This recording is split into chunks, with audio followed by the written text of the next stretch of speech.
কনেকে কেমন লাগছে আমি প্রথমেই বলছি, ব্লগটা দেখে তোমরা আমাকে জানিও। একদমই খুব বেশি বয়স না, কিন্তু অনেকটাই লম্বা। বেশ সুন্দর সাজিয়েছে কনেকে। অপর্ণাস ডেলি লাইফ অ্যান্ড ট্রাভেলসের একটি নতুন ব্লগে আপনাদের জানাই প্রীতি ও শুভেচ্ছা। আজ একটা বাটানগরেই আমার বাড়ির কাছাকাছি বিয়েবাড়িতে এসেছি। একটু সন্ধেবেলায় চলে এসেছি এই ৮টায়। এখন দেখো পেঁয়াজগুলো কাটছে হালাইকর। আমি এখানে রান্নার জায়গাটা ঠিক কোণে বসার পাশেই হয়েছে দেখে এই সুযোগে তোমাদেরকে একটু রান্নাবাড়িগুলো দেখিয়ে নিতে পারবো।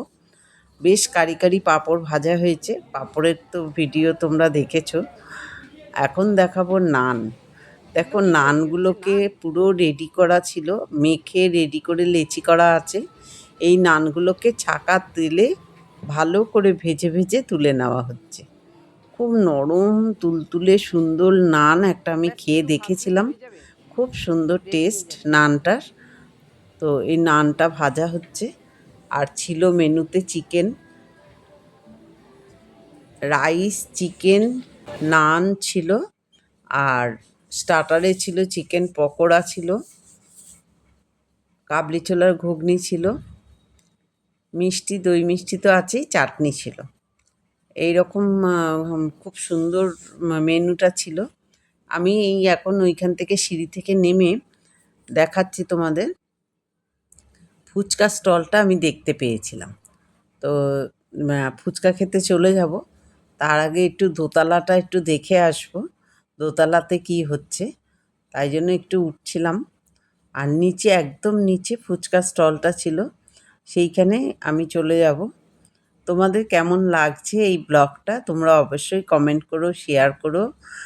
আর যদি তোমাদের ভালো লেগে থাকে এই ধরনের বিয়েবাড়ি, তোমরা আরও প্রচুর প্রচুর শেয়ার করো আমার ভিডিওগুলো। আমি তোমাদেরকে সব বিয়েবাড়িগুলো দেখাবো। আর এখানে ছিল ফুচকা স্টল। আমি বারে বারেই বলছি, খুব গরম পড়ে গেছে। আর বেশ ভালো লাগছিল ঠান্ডার পরে এই গরমে ফুচকাটা খেতে, টক জল দিয়ে। এত টেস্টি ফুচকা ছিল, না খেয়ে পারলাম না। আমি প্রায় ৩-৪টে ফুচকাই খেয়ে নিয়েছি। সবাই ওখানে স্টার্টারে চিকেন পকোড়া খাচ্ছিল। ফুচকা খাওয়ার পরে আমি আবার স্টার্টারে চিকেন পকোড়াও খেয়ে নিয়েছিলাম। তো এরকম অনুষ্ঠান মাঝে মাঝেই হয়ে থাকে, ঘরোয়া এই বিয়েবাড়িগুলো অসাধারণ লাগে। এই যে চিকেন পকোড়াটা এখন নিয়ে নিয়েছি, আমি খেয়ে নেব।